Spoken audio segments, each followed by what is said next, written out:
If you just start animating straight ahead, you often end up in a frenzy of stuff, and after 2 or 3 hours of it, you decide you'd rather be doing something else with your life.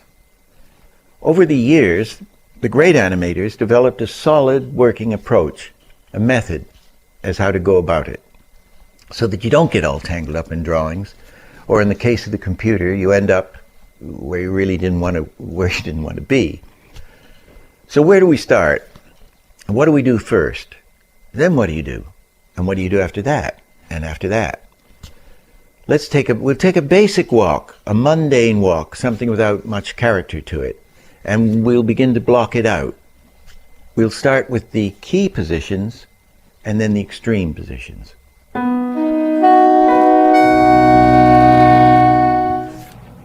Now this is the important thing. Keys and extremes.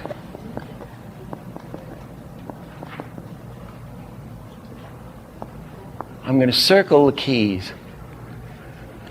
I mean, animators love curves, and curves are beautiful to watch, so they tend to circle all these drawings. You know, you draw the drawing 1, here's 5, I'm circling them, and you know, I'm circling 3.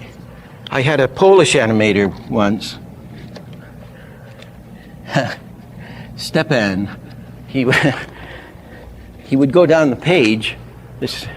He'd take this column. He'd go 1, 2, 3, 4, 5, and it was just circles all the way down the page of the numbers. I said, "What are you doing that for?" He said, "This animation is round, this circle, lovely, lovely." So we love circles. But the idea was that your key is a storytelling drawing. The keys are you can use a key as an extreme, but the extremes are not keys, if you see what I mean. Your key drawings, they are the storytelling drawings. If you did a stick figure storyboard, or a good storyboard, I mean, and I'm just going to walk in and pick up this, and I'm going to write something here. If I were to draw that on a storyboard, I'd probably draw the character coming in, right? That would be drawing 1, maybe. That would be a key, right? What's the next storytelling drawing? It isn't here. It isn't, it's here. It isn't this step. It isn't that.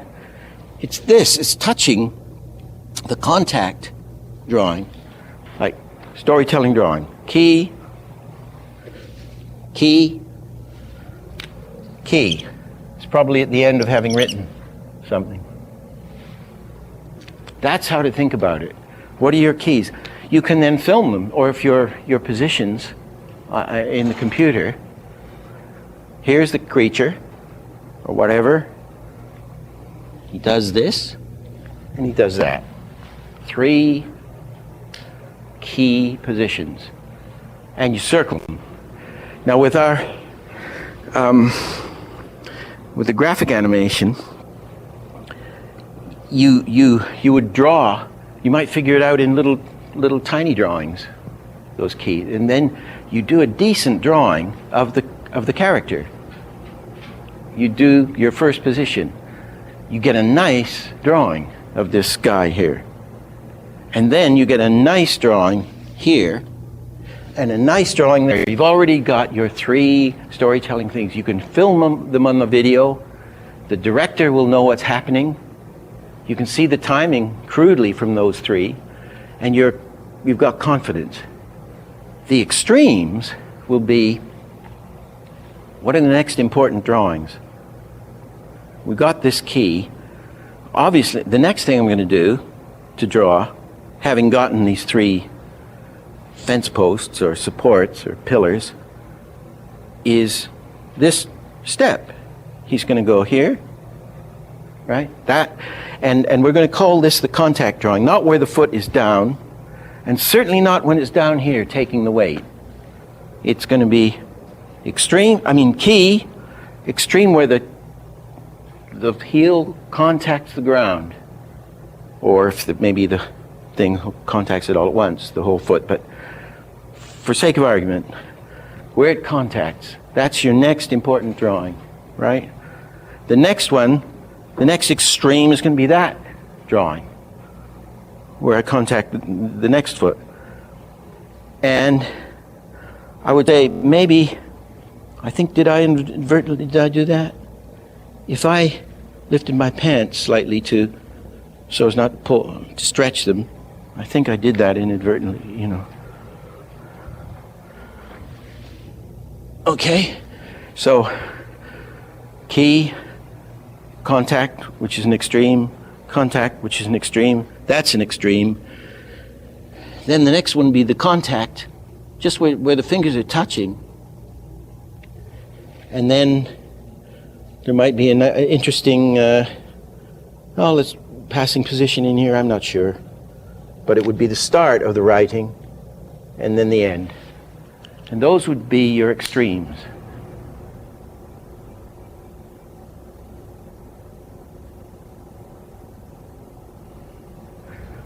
Today everybody's calling, in the normal animation, they're calling extremes keys and key animators, and it's rubbish.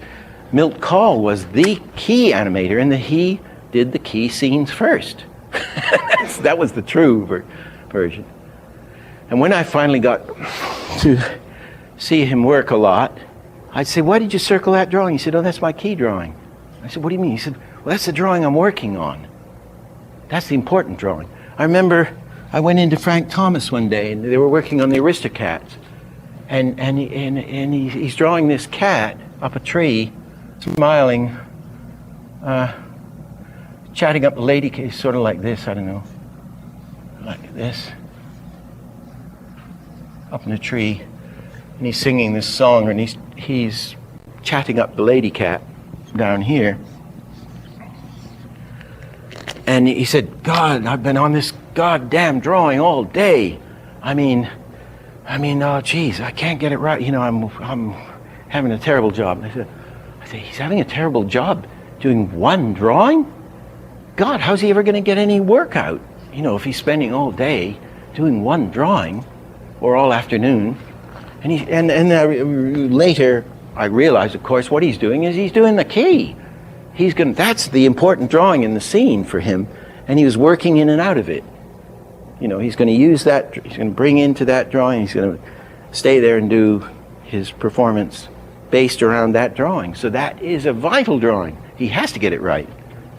Now, what happens often, having done your, say we got this one, having done this one, having gotten these ones down here, or the extremes, and maybe in anticipation you might put in as another extreme here before he touches it. You might find by the time you get down there, you want to change the foot, or you want to change the arm, or it just doesn't feel, you want to change it. So you rub a bit of it out, and you change your key. That's often happens, right? And then you come up in an interesting way, and then you write. You do the extra drawings. That's how to think about it. Now in a minute, we're going to come to the next complication, which is the drawing between drawing one and the first contact, between the key and, say, the first contact, which is going to be the passing position in a walk, or the breakdown. I never know what to call it. I mean, it's the middle position. We'll come to this, but you can see in a walk, in a normal person's walk, we do this. You do the steps first. Click, click, click, draw this, draw that one, draw this one. They're all extremes. And the position in the middle on a normal walk of a person, the hips go up and the head goes up on the passing position. Normally. So, drawing one, up, there's your passing position, smack in the middle, 2, passing position, 3, passing position, 4, passing position, 5. Okay? That's how we think of a walk. So, here are the keys which tell the story like a comic strip. Here are the extremes.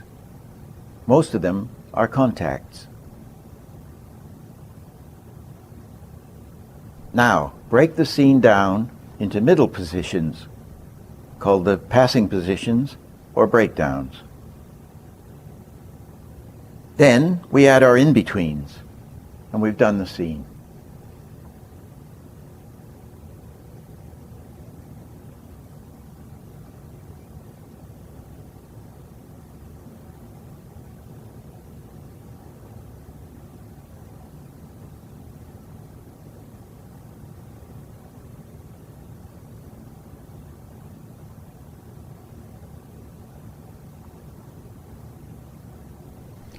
Now we know the functions of the keys, the extremes, the breakdowns or passing positions, and the in-betweens.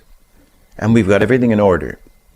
So this is our basic method to build a scene. We'll be doing much more interesting things with it later on. Of course, the fancy stuff comes later on. What we're showing is the way to think about it and the way to go about doing it. So we'll look now at the three ways that animators work, and we'll find the best way.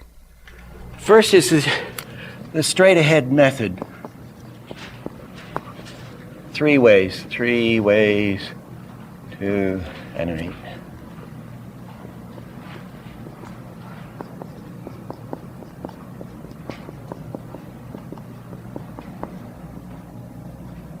Which is just start drawing.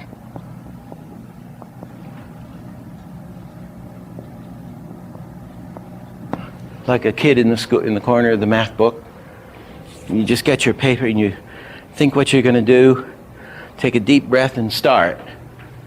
And what happens is that you get a wonderful flow from it. Flow, spontaneity.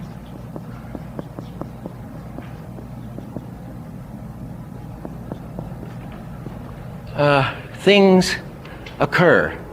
Inventions occur, strange things occur. You're going to start walking, here we go. I'm walking straight ahead and I'm into my anime, I'm doing all these drawings and I feel like, and I sort of look, oh, look, camera. Well, that's interesting. I'm doing an interesting movement here. And oh, where was I? I'm picking up there, and well, things occur, and some of them very nice. Interesting things occur, I'll just put. The natural way. See what happens.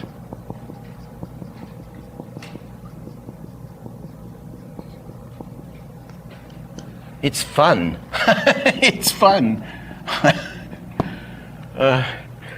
The bad thing about it is, and you can put your numbers on afterwards. You know, you're doing all these drawings, unless they fall on the floor, and then you're really in trouble. But you can work fast in a heated form. Put the numbers on after, so it's not complex. But the bad part of it is that things expand. Things expand.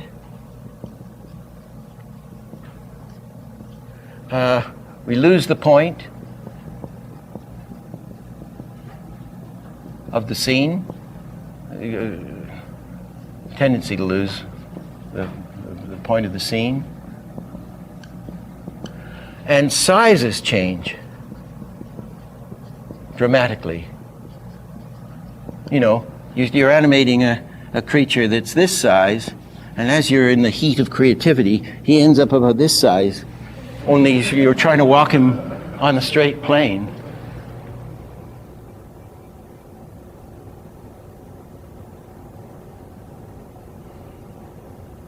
You know, and the hilarious thing, Ken Harris and I used to work this way together, and we had a system in the end where I'd do a bunch of stuff, and then he'd get angry, saying, "Oh, God damn it, you're animating everything."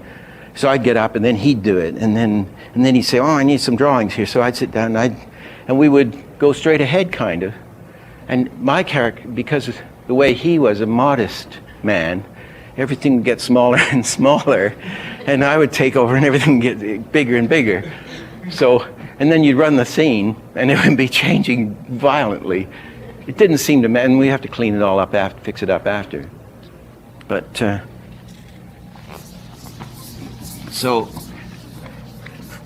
and this is the way they did it in the early days, you know. And the director, of course, hates you because instead of having somebody come in and say, "My father's dead," they're coming in and they're, "My father's dead." You know, because they're into anime. It's flow, man, flow.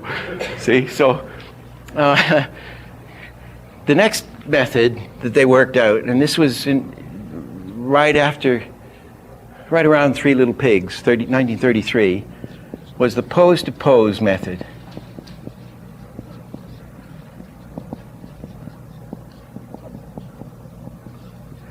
There's a quote of Disney saying, "I'm sure that there's a scientific approach to this stuff."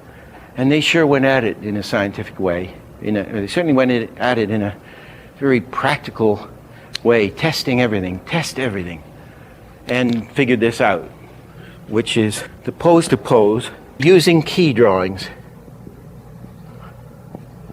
And I'll circle them. Drawings.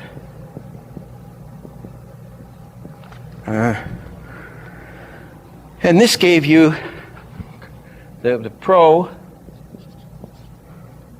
is the clarity of what's happening. You can test it, the director can see it, the producer can see it, you can see it. It's calculated and it's strong. And what they tried to do with this, which I'll show you methods. The problem was then to go nicely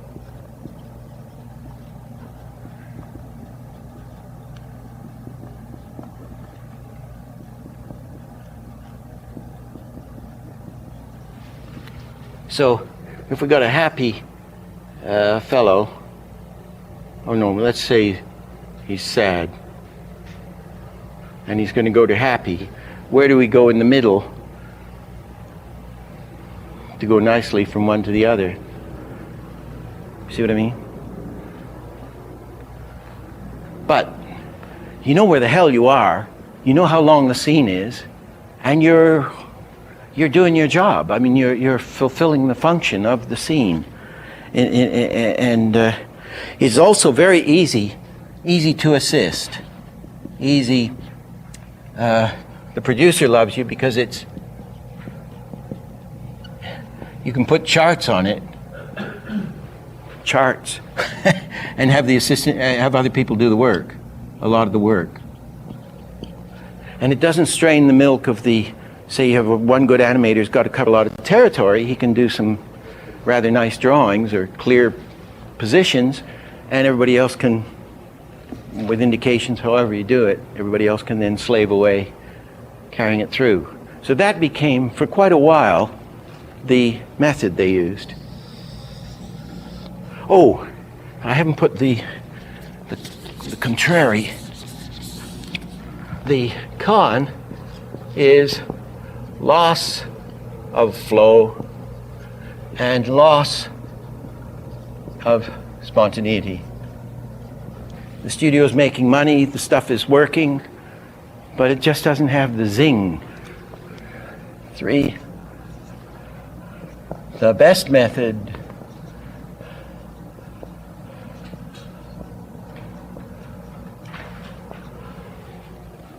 which they developed later into a system is the combination of both, obviously.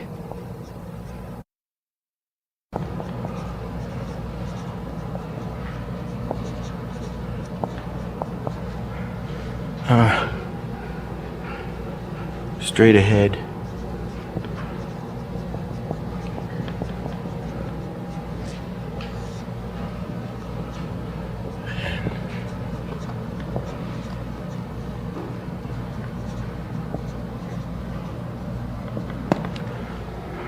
Here's what you do. First,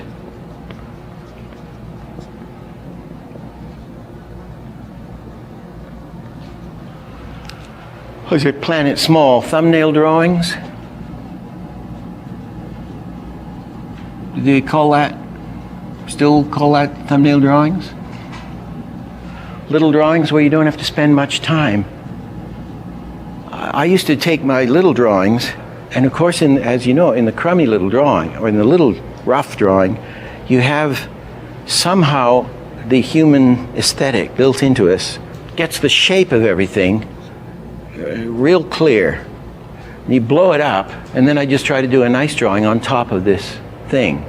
If I didn't, I'd have an enormous trouble doing the big drawing. Anyway, the thing is, you draw up your keys that tell the story.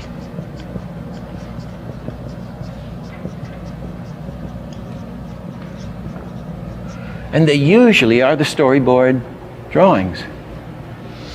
The second, that running around thing in Roger Rabbit, the first minute or so, I did very, very careful big color magic marker drawings, which I used almost as extremes in the end, and shot them as an animatic, so that Spielberg and everybody would calm down and see, oh, well, that's going to be good.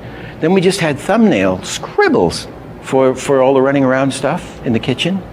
I mean, really scribbles. I mean, that was the baby, and that was he's jumping for the clock pendulum. I mean, stuff like that. And I can't remember whether they even shot them or not in the film. I don't think we did. But I used those little scribbles and then blew them up and did nice drawings on top of them. Okay? Then do the contact drawings, i.e. the drawings that have to be there,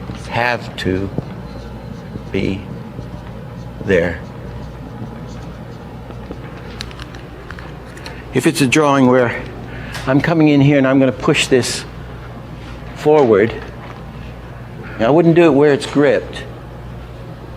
I would do it just where if the palm is hitting, where the flesh or bone or whatever it is contacting the thing.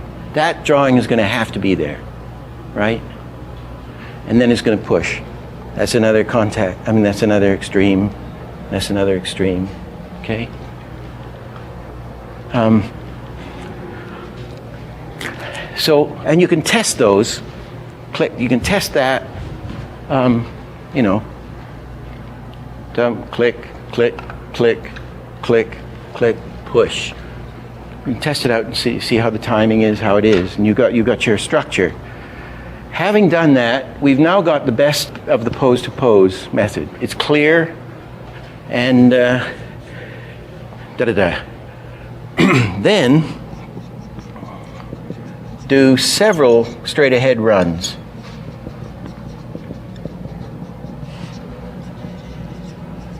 Do the primary thing.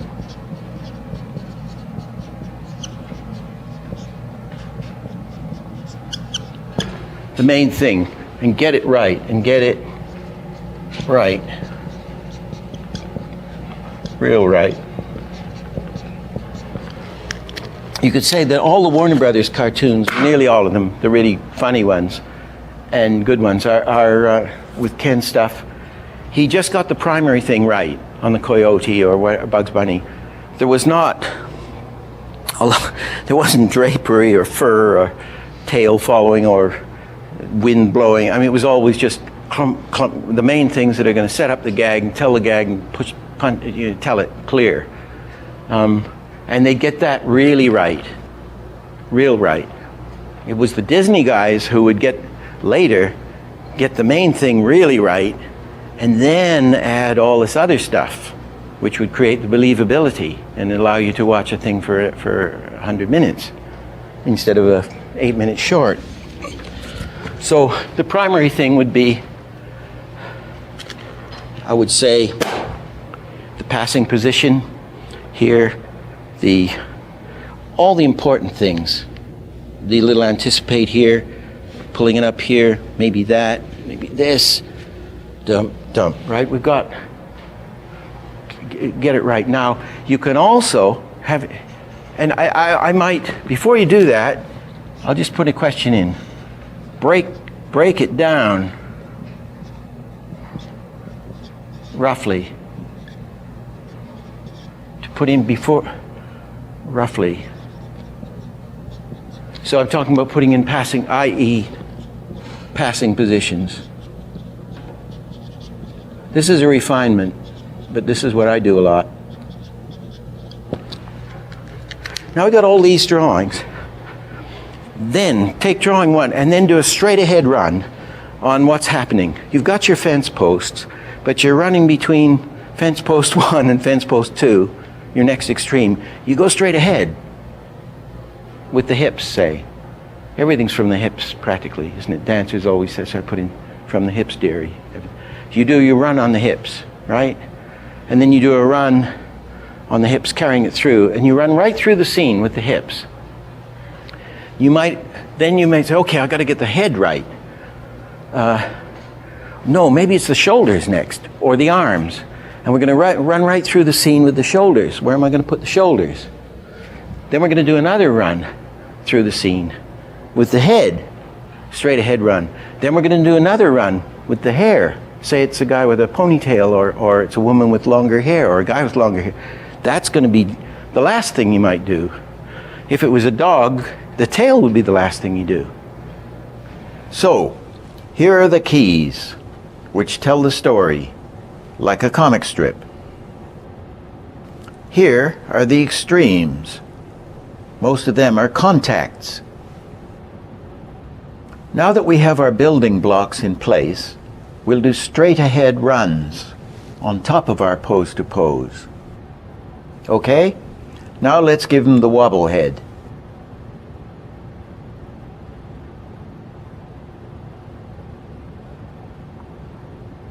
Now let's give them a ponytail.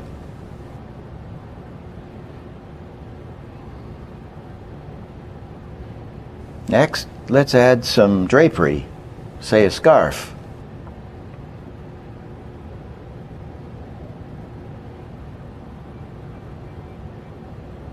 And there's no end to it.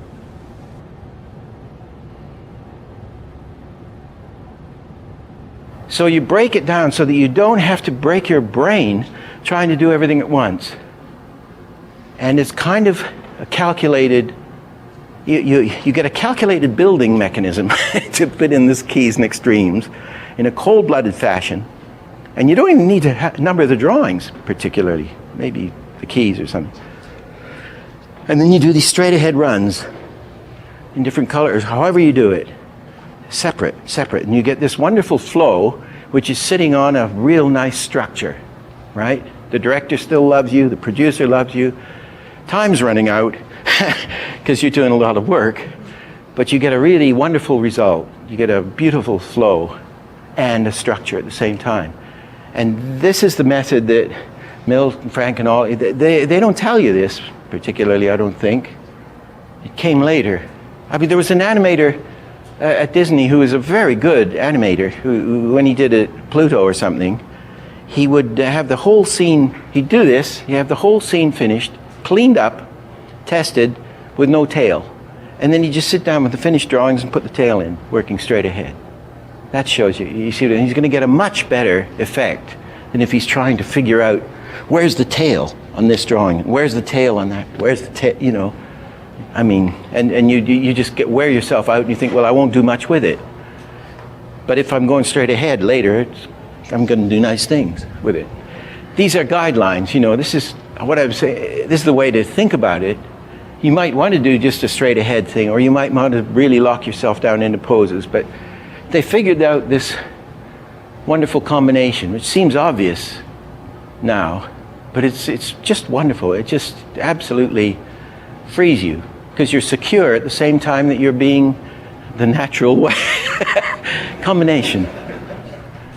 So, we've set out the terminology of the difference between the storytelling keys and the extremes, the contacts, breakdowns or passing positions, and the in-betweens.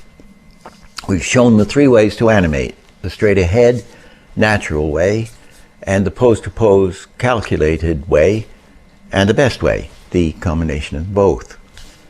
In the next session, we're going to do more on timing and spacing, and some nuts and bolts stuff that you really do need to know.